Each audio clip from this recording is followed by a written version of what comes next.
நீங்கள்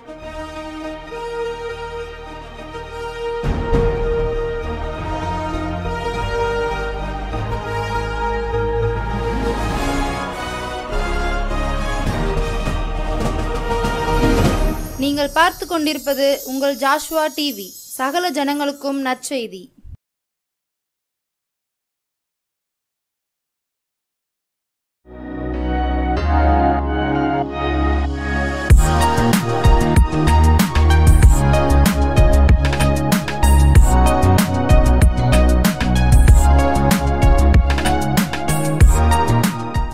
இயேசுவின் நாமத்தினாலே ஜாஷ்வா டிவி நேயர்களுக்கும் அன்பின் சமாதான வாழ்த்துக்களை தெரிவித்துக் கொள்கிறேன். இந்த நாளிலும் தேவன் நம்மோடு பேசும்படியாக கொடுத்த தலைப்பு போதும். இன்றைக்கு அநேகர் நம்முடைய வாயிலிருந்து வருத வார்த்தைகள், இந்த உலகத்தில் காணப்படுகிற பிரச்சனைகள், பாடுகள் நிமித்தமாக நம்ம சொல்லுகிறோம், போதும் ஆண்டவரே, போதும் போதும் என்று சொல்லி நாம் அநேக நேரம் அந்த வார்த்தையை நாம் என்ன செய்கிறோம், உபயோகப்படுத்துகிறோம். நம்முடைய சூழ்நிலைகள் அவைகளை பார்த்து நாம் என்ன செய்கிறோம், சோர்வுற்று கலங்கி ஆண்டவரை பார்த்து சொல்கிறோம், ஆண்டவரே போதும், இது போதும், இது ஆண்டவரே இதற்கு மேலாக என்னால் தாங்க முடியாது, போதும் போதும் போதும் அப்படின்னு சொல்லி அநேக வார்த்தைகளை நாம் உபயோகப்படுத்துகிறோம். அப்படி சொல்கிற நம்மை பார்த்து ஆண்டவரும் சில வார்த்தைகளை சொல்லுகிறார், போதும் என்று சொல்லி. அவரும் சில வார்த்தைகளை நம்மை பார்த்து சொல்லுகிறார், நாம் என்ன சொல்லுகிறோம் போதும் என்று சொல்லி என்றும். ஆண்டவர் நம்மை பார்த்து போதும் என்று எப்படியான வார்த்தைகளை நம்மை பார்த்து போதும் போதும் என்று சொல்லுகிற நம்மை பார்த்து ஆண்டவர் எப்படி போதும் என்று சொல்லுகிறார் என்று கூட சில காரியங்களை நாம் இன்று வேதத்திலிருந்து நாம் கூட பார்ப்போம். சங்கீதம் 120:6. சங்கீதம் 120:6. சமாதானத்தை பகைக்கிறவிடத்தில் என் ஆத்துமா குடியிருந்தது போதும். நான் சமாதானத்தை நாடுகிறேன், அவர்களோ நான் பேசும்போது யுத்தத்துக்கு எத்தனப்படுகிறார்கள். இன்றைக்கு நம்ம பார்த்தோமானால் நம்ம நல்லா பழகி கொண்டு இருப்பார்கள், நல்லா பேசி கொண்டு இருப்பார்கள், அன்பு பாராட்டுவார்கள், நமக்கு அநேக காரியங்கள் உதவி செய்வார்கள், நமக்கு எல்லாவற்றுக்கும் எல்லாமாக இருப்பார்கள். நாம் சொல்லுவோம், அவர்கள் தான் எனக்கு எல்லாம் அப்படின்னு சொல்லி. அவங்க மாத்திரம் இருந்தால் போதும், நல்ல ஆலோசனை கொடுப்பாங்க, உடனே பண உதவி செய்வாங்க. நான் எல்லா காரியத்தையும் நான் அவங்ககிட்ட தான் ஷேர் பண்ணுவேன், எனக்கு அவங்க தான் அப்படி நம்ம சொல்லி கொண்டு இருந்தவங்கெல்லாம் ஒரு சில நேரத்தில் அப்படியாக கொஞ்ச காலங்களில் அப்படியே அவங்க முகத்தை என்ன செய்கிறாங்க, மாற்றி காட்டுகிறாங்க. அப்படியே அது வேறு முகமாக அங்கு காட்டப்படுகிறது. அப்போ தான் நம்ம சொல்கிறோம், நான் சமாதானத்தை நாடுகிறேன், அவர்களோ நான் பேசும்போது யுத்தத்துக்கு எத்தனைப்படுகிறாங்க. நான் நல்லா தான் பேசுகிறேன், நான் எப்போதும் போல தான் என்ன செய்கிறேன், பேசுகிறேன், சமாதானமாக தான் பேசுகிறேன். ஆனால் அவங்கள என்ன செய்கிறாங்க, என் கூட சண்டைக்கு வர்றாங்க. நான் சொல்கிற ஒரு காரியத்தில் வச்சு அதிலிருந்தே குற்றம் கண்டுபிடிச்சு என்ன செய்கிறாங்க, சண்டைக்கு வர்றாங்க. நான் எவ்வளவோ சமாதானமாக பேசியும் என்ன செய்யலை, அவங்க பேச மாட்டுக்காங்க. அதனால் நம்மளும் சங்கீதக்காரன் தாவீது போல் என்ன செய்கிறோம், உள்ளம் புலம்பி குழம்பி அப்படியே நம்மளை என்ன செய்கிறோம், ஒரு ஜபம். சமாதானத்தை பகைக்கிறவிடத்தில் என் ஆத்துமா குடியிருந்தது போதும். ஆண்டவரே சமாதானத்தை பகைக்கிறாங்க, ஆண்டவரே நான் சமாதானமாக அன்பாக பாசமாக நேசமாக நான் இருக்கணும்னு நினைக்கேன்ப்பா, ஆனால் அதை பகைக்கிறாங்கப்பா, இவங்ககிட்ட நான் குடியிருக்கவே வேண்டாம், போதும் ஆண்டவரே, இது போதும் போதும் அப்படின்னு சொல்லி அநேக நேரம் சொல்கிறோம். என்னுடைய கணவர் அன்பாக பேசுகிறேன், நான் என்னுடைய மாமியார், என்னுடைய உறவுகள், இன்னும் என்னுடைய பிள்ளைகள்கிட்ட கூட நான் அன்பாக பேசும் பொழுதும் அவங்க என்ன செய்கிறாங்க, அதை ஏற்றுக்கிடலை. அவங்க என்ன செய்கிறாங்க, அன்பாக பேசும்பொழுது யுத்தத்துக்கு நீ இப்படி சொல்லலாம், நான் இல்லை நீங்கள் இப்படி தான், நான் நல்லது தான் சொன்னேன்னு சொன்னால் கூட இல்லை நீங்கள் இந்த மாதிரி தான் பேசணும்னு சொல்லி எல்லோரும் என்ன செய்கிறாங்க, அந்த வார்த்தையிலேருந்தே என்ன செய்கிறாங்க, வார்த்தையை எடுத்துக்கொண்டு எனக்கு விரோதமாக என்ன செய்கிறாங்க, அவங்க சண்டைக்கு வருகிறார்கள், யுத்தத்துக்கு வருகிறார்கள்.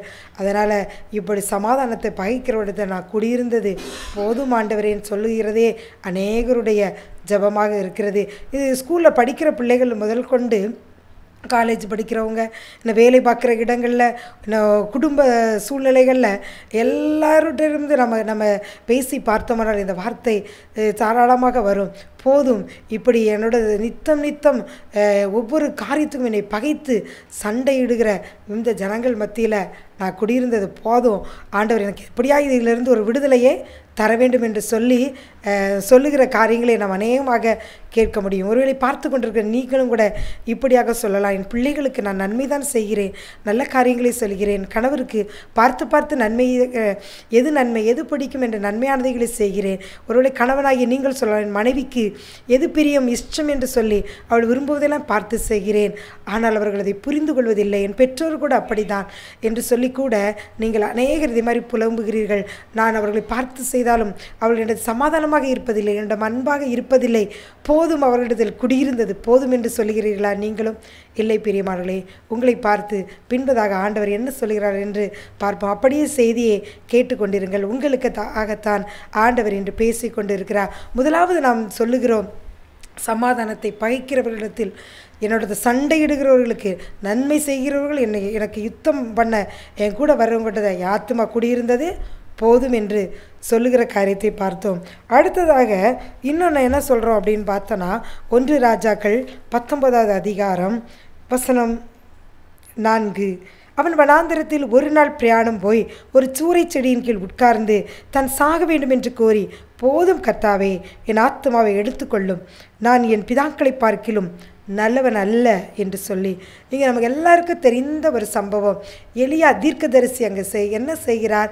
அவர் தான் சொல்லுகிறார், தான் சாக வேண்டும் என்று கோரி, போதும் கர்த்தாவே, என் ஆத்துமாவை எடுத்துக்கொள்ளும், நான் பிதாக்களை பார்க்கிலும் நல்லவன் அல்ல.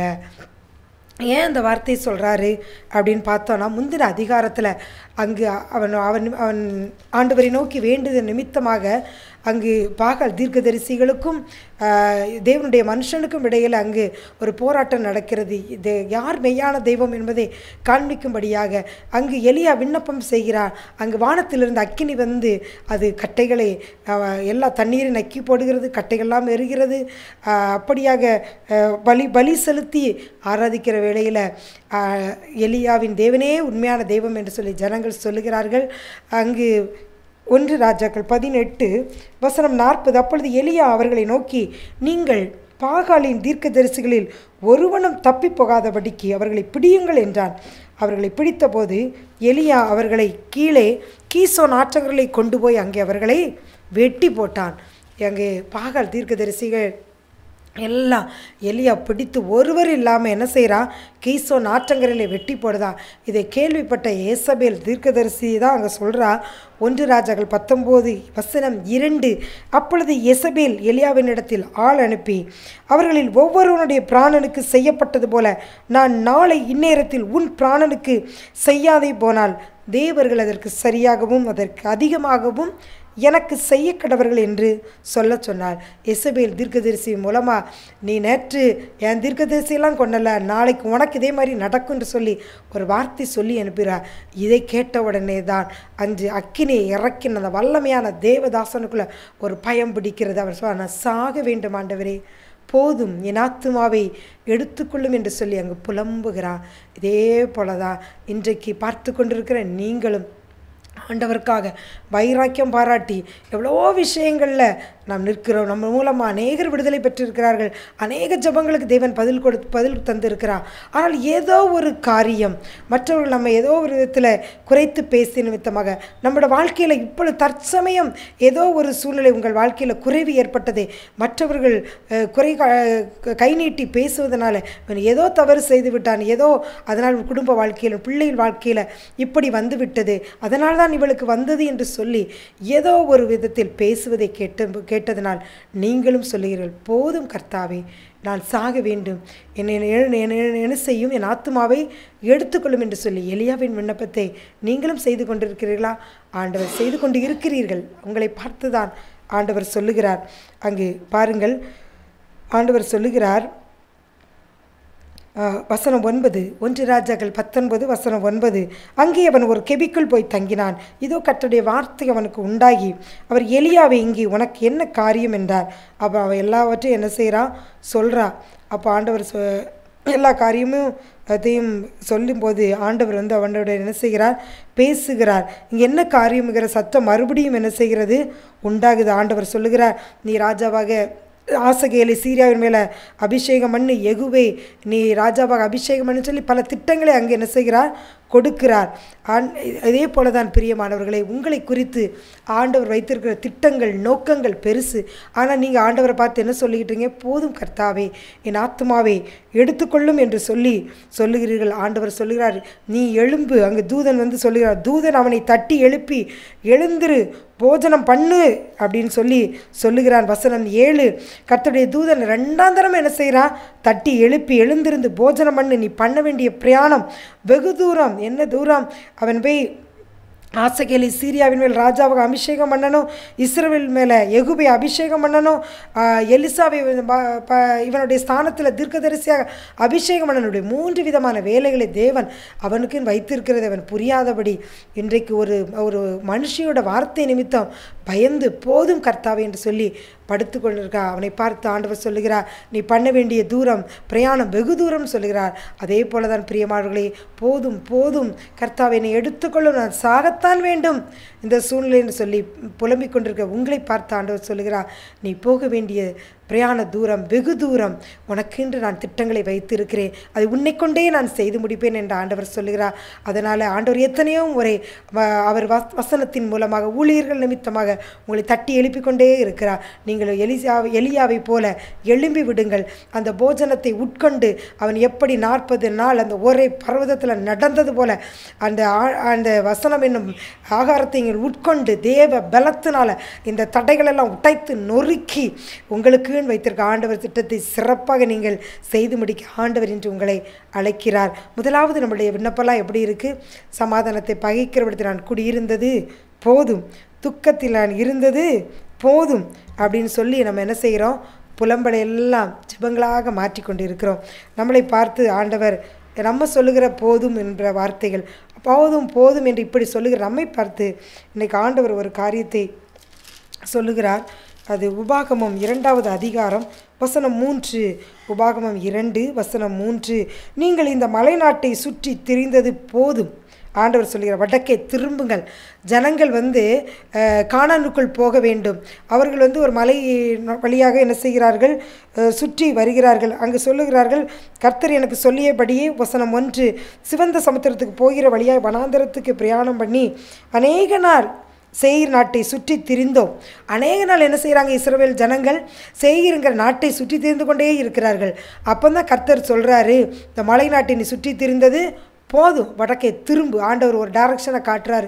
இந்த இடத்தையே நீ சுற்றி சுற்றி வந்தது போதும், இங்கே தான் எனக்கு நன்மை கிடைக்கும், இது மூலம்தான் என் வாழ்க்கை ஆசீர்வாதம் நடக்கும், இந்த படிப்பு மூலமாக தான், இந்த மனுஷர் மூலமாக தான், இல்லை இதில் படித்து இதெல்லாம் என்னோட முயற்சியில் தான் இப்படி நடக்கும், நான் இப்படி என்னுடைய வியாபாரத்தை பெருக்கி இது என்னால் இது என்னோட இந்த காரியத்தின் மூலம் இது நடக்கும், இந்த என்னுடைய பிள்ளையின் மூலமாக இந்த காரியம் நடந்துவிடும் இப்படின்னு சொல்லி ஏதோ ஒரு காரியத்தில் நம்ம நம்பிக்கை வைத்து நம்ம என்ன செய்கிறோம்? அதையே பல நாட்களாக அவங்க எப்படி பல நாட்களாக சேயீர் நாட்டையே என்ன செய்கிறாங்க? சுற்றி சுற்றி வராங்க. வந்த மக்களை பார்த்து ஆண்டவர் சொல்றார், போதும், நீ இது வரைக்கும் நீ சுற்றி சுற்றி ஒரே காரியத்தை அதையே நீ நோக்கமாக வச்சு அந்த காரியத்தையே நீ நம்பிக்கை வச்சு சுற்றி வந்தது போதும். என்ன செய்ய? மலை நாட்டை சுற்றி திரிந்த போதும், வடக்கே திரும்புங்கள். ஆண்டவர் சொல்கிறார், நீ வேறு பக்கமாக திரும்பு அப்படின்னு சொல்லி ஆண்டவர் என்ன செய்கிறார்? சொல்கிறாரு. இன்றைக்கும் ஒரே காரியத்தை இதே போல் சுற்றி சுற்றி வந்த உங்களை ஆண்டவர் சொல்லுகிறார், நீ என்னை நோக்கி என்ன செய்ய? திரும்பு. உனக்கு வனாந்தரம் தாங்க வசனம் சொன்னது போல் ஆண்டவர் சொல்லுகிறார், உன் தேவனாகிய உபாகம் 2:7, உன் தேவனாகிய கர்த்தர் உன் கைக்கிரியைகளெல்லாம் உன்னை ஆசீர்வித்து வருகிறார். ஆண்டவர் சொல்ல, நான் உன்னை ஆசீர்வித்து வரேன். அதெல்லாம் தெரியாதபடி நீ ஏதோ ஒரு காரியத்தை வைத்து நீ செய்கிறார். இன்னைக்கு போதும், நீ திரும்பு, என்னிடமா திரும்பு. இந்த பெரிய வனாந்தர வழியை நடந்து வருகிறதை அறிவார். ஒருவேளை நீ போகிற பாதை இந்த வனாந்தரம் தான், அதை நான் அறியலை நீ நினைக்க, நான் அறிவேன். இந்த 40 வருஷம் உன் தேவனாய கர்த்தர் உன்னோட இருந்தார், உனக்கு ஒன்றும் குறைவுபடவில்லை என்று சொல் என்றார். நீ ஒன்றும் குறைவுபடலை நீ சொல்லு. இந்த 40 வருஷம் நீ வனாந்தரத்தில் தான் நீ நடந்து வந்தால், ஒருவேளை உங்கள் வாழ்க்கை வனாந்தரமாக இருந்தாலும் நீங்கள் அது எல்லாவற்றிலும் நடத்தி வந்த தேவன் பார்த்து, எனக்கு இதுவரைக்கும் ஒன்றும் குறைவுபடவில்லையே, கைங்கிரியெல்லாம் ஆண்டவர் ஆசீர்வதித்திருக்கிறார். அதை உணர்ந்து பார்த்து திரும்பி பார்த்து ஆண்டவருக்கு நன்றி சொல்லுங்கள். சமாதானத்தை பகைக்கிறவிடத்தில் குடியிருந்தது போதும், என் ஆத்மாவை எடுத்துக்கொள்ளும் போதும் கர்த்தாவே என்று சொல்லுகிற உங்களை பார்த்து ஆண்டவர் சொல்லுகிறார், மலை நாட்டை நீ சுற்றி திரிந்தது போதும், வடக்கே திரும்புங்கள். நீ என்னை நோக்கி திரும்பு. ஒன்று வனாந்தர வழியாக நீ நடந்து வர, அது எனக்கு தெரியும். உனக்கு ஒன்றும் குறைவு இருக்காது, உன் கைங்கிறையெல்லாம் நான் தான் ஆசீர்வதித்து வருகிறேன் என்று சொல்லி ஆண்டவர் சொல்லுகிறார். அடுத்தது நான் பார்த்தோம்னா 2 கொரிந்தியர் 12:9. அதற்கு அவர் என் கிருபை உனக்கு போதும். இங்கு பவுல் ஆண்டவரை நோக்கி ஒரு ஜெபம் பண்ணுகிறார். அவருக்கு ஒரு பலவீனம் இருக்கிறது. அதனால் அவர் என்ன செய்கிறார், ஆண்டவரை நோக்கி அங்கே 2 கொரிந்தியர் 12:7 அஞ்சியும் எனக்கு வெளிப்படுத்தப்பட்டவர்களுக்குரிய மேன்மை நிமித்தம் நான் என்னை உயர்த்தாதபடிக்கு என் மாம்சத்திலே ஒரு முள் கொடுக்கப்பட்டிருக்கிறது. என்னை நான் உயர்த்தாதபடிக்கு அது என்னை குட்டும் சாத்தானுடைய தூதனாக இருக்கிறது. வசனம் 8 அது என்னை விட்டு நீங்கும்படிக்கு நான் 3 தரம் கர்த்தரிடத்தில் வேண்டிக் கொண்டேன். பவுலுக்கு ஒரு பலவீனம் இருக்குது. அதை நீங்கும்படி பவுல் என்ன செய்கிறார், ஆண்டவரை நோக்கி வேண்டிக் கொண்டே இருக்கிறார். அப்போ தான் ஆண்டவர் சொல்கிறாரு, என் கிருபை உனக்கு போதும், பலவீனத்தில் என் பலன் பூரணமாய் விளங்கும் என்றார். அந்த பலவீனம் மாறலை, ஆனாலும் ஆண்டவர் கிருபை பவுலை தாங்கியது. பலவீனத்தில் அவருடைய பலன், ஆண்டவருடைய பலன் பூரணமாய் விளங்கியது. பவுல் 13 நிருபங்களை எழுதி அனுப்பினார். எல்லா நாடுகளுக்கும் மிஷனரியாக சென்று தேவ ராஜ்யத்தை பணியை செய்தார். அநேக சபைகளை கட்டி எழுப்பினார். பெரிய அப்போஸ்தலனாக அவர் வாழ்ந்து சாதித்தார். பிரியமானவர்களே, இதை போல தான் உங்களுக்கும் என்னுடைய பலவீனம் ஆண்டவரே இதை எடுத்து போட்டால் தான் நான் உங்களுக்காக இந்த காரியங்கள் எல்லாம் செய்வேன். நீங்கள் எடுத்து போட்டால் தான் நான் ஆலயத்துக்கு வருவேன். நீங்கள் இந்த பலவீனத்தை என்னை விட்டு எடுத்து போட்டால் தான் நான் உங்களுக்காக இவைகளை எல்லாம் செய்வேன் என்று சொல்லி நீங்கள் சொல்லி கொண்டிருக்கிறீர்களா?